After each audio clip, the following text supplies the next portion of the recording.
Sayyidina Jibreel alayhi salam said to Rasulullah sallallahu alaihi wasallam, actually, because this is what we know in Arabic now, when he came,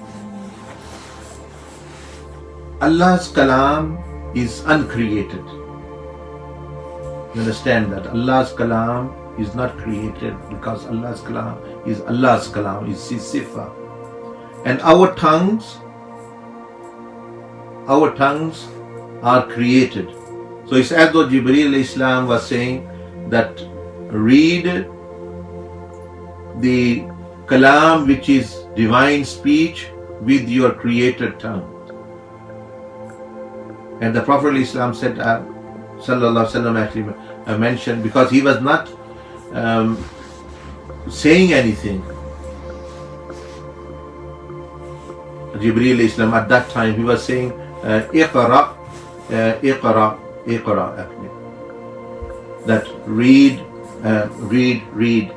But so he was mentioning to Rasulullah sallallahu alaihi wasallam to read, but not mentioning what he should read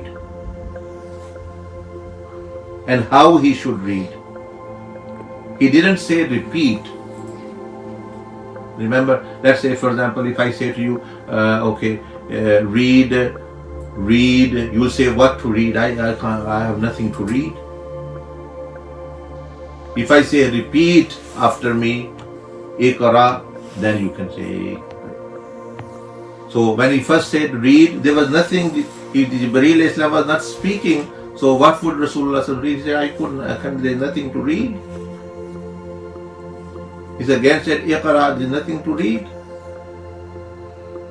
Third time, iqra bismi rabbika alladhi khalaq. Then Rasulullah read that he is meaning to repeat after me. So iqra means in Arabic read, it doesn't mean repeat. So if I say to you read, will you not say, why? What shall I read? I can't read. There is nothing to read. So that is, so when he said iqra, but he was meaning that actually that to repeat. But he didn't say beforehand that what I am going to say, you shall repeat. So he was straightforward. He said iqra, and the Prophet said, ma ana biqari, that I cannot read. There's nothing to read. So when it was made clear that he is to repeat after Jibreel, iqra bismi rabbika alladhi khalaq, he actually repeated that. So yes, yeah.